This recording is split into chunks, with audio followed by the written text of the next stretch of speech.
Nouveau préfet de Guyane, Patrice Faure. Bonsoir, monsieur le préfet. Bonsoir. Alors, vous succédez à Martin Geiger. Vous étiez directeur de la police générale à la préfecture de police. Vous connaissez notamment les questions de demande de naturalisation et de titre de séjour.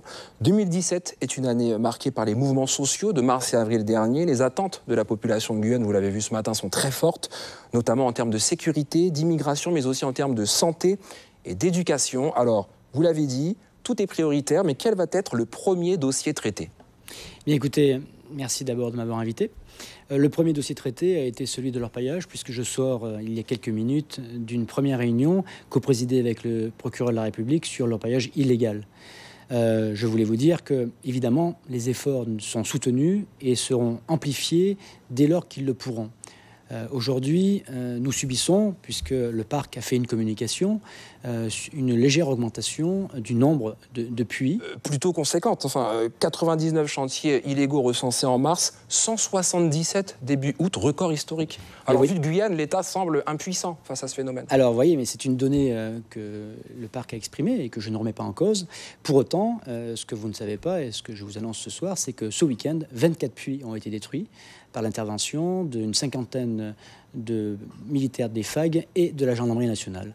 Les efforts, comme je vous le disais, seront poursuivis avec la justice, bien évidemment, et dans les semaines qui viennent ou dans les jours qui viennent, d'autres opérations, peut-être plus d'envergure, pourront avoir lieu sur le théâtre des opérations ici en Guyane. Alors parmi les sujets d'actualité, la modification du dispositif des contrats aidés, pour beaucoup de municipalités, ces mesures auront un impact sur l'organisation des affaires scolaires. Certains maires pensent même différer l'ouverture des établissements scolaires et ils souhaitent vous rencontrer. Alors que leur répondez-vous ? Alors, j'ai bien reçu une missive de M. Ringuet, le président de l'Association des maires, qui... David Richet, oui. David Richet, excusez-moi, qui me demande un rendez-vous. Je le recevrai dans toutes ces prochaines journées, probablement demain d'ailleurs, mais je n'ai pas encore eu le temps de lui répondre, puisque depuis ce matin, vous imaginez, j'ai enchaîné les réunions et je suis venu sur ce plateau ce soir. Bien évidemment, nous allons prendre en compte leurs demandes. Pour autant, aujourd'hui, je reste sur le discours de M. le Premier ministre.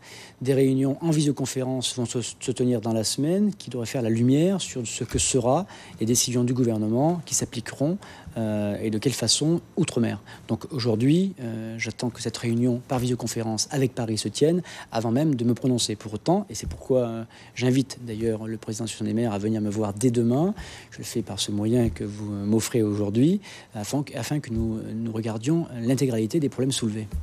Alors la Guyane connaît une forte immigration, un boom des demandeurs d'asile, 13 000 demandes d'asile en 5 ans, ça fait partie des dossiers que vous avez suivis à Paris. Alors ne faut-il pas des moyens exceptionnels de l'État face à ce flux migratoire ? Alors, les moyens exceptionnels de l'État, d'abord, il y a eu des mesures exceptionnelles de prise. Mon prédécesseur a très justement fermé les guichets de demandeurs d'asile pendant quelques semaines, de façon à réorganiser la préfecture. Ça, c'était un élément essentiel afin de mieux appréhender, dans les délais beaucoup plus brefs, ce flux migratoire. Ça, c'est le premier point. Deuxièmement, l'OFPRA va très prochainement ouvrir des guichets permanents, de façon justement à activer, en tout cas à instruire beaucoup plus rapidement l'ensemble des dossiers qui lui seront soumis.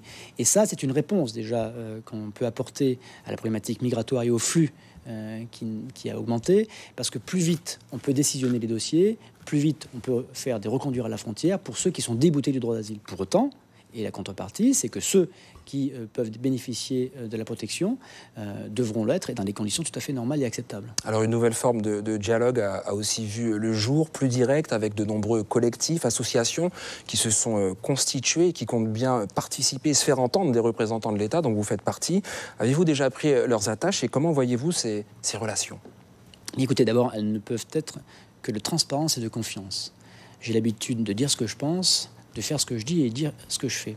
Donc, évidemment, ils seront le bienvenu, d'accord ? Je n'ai pas eu le temps de les recevoir aujourd'hui, mais dans les jours qui viennent, évidemment, ceux qui le souhaitent pourront être reçus, pas moi-même directement, si mon emploi du temps le permet, dans les jours qui viennent, les jours immédiats, ou par mes collaborateurs, mais dans tous les cas, ces gens-là seront reçus comme tout citoyen peut l'être. Alors on vous présente aussi comme un spécialiste de la sécurité. Qu'est-ce qui va changer dans la lutte contre la délinquance ? Alors déjà, une chose à changer, c'est que nous bénéficions à Cayenne d'un escadron permanent, de gendarmes mobiles. Cette présence permanente est un effort conséquent consenti par le ministère de l'Intérieur et qui va nous permettre, et qui a déjà donné d'ailleurs des résultats importants sur la baisse de la criminologie. Et donc, nous allons travailler à une présence sur le terrain, mais qui aussi s'accompagnera, par exemple, de policiers en vélo, comme ça a été le cas à Paris, afin d'assurer une présence plus visible, plus permanente de nos agents, des forces de l'ordre sur le terrain, de façon à rassurer, mais aussi à intervenir le plus rapidement possible. Maintenant, laissez-moi le temps d'arriver, d'aller voir sur le terrain. Comme je l'ai dit ce matin dans mon discours, je suis un homme de terrain, et donc j'aime me rendre compte moi-même sur le terrain des difficultés, mais aussi des souhaits des concitoyens que je prendrai en compte, tout comme les difficultés éventuelles de nos agents publics qui font un travail admirable sur le terrain en Guyane. Patrice Soir, merci d'avoir accepté notre invitation. Je rappelle que vous êtes le nouveau préfet de Guyane. Merci à vous.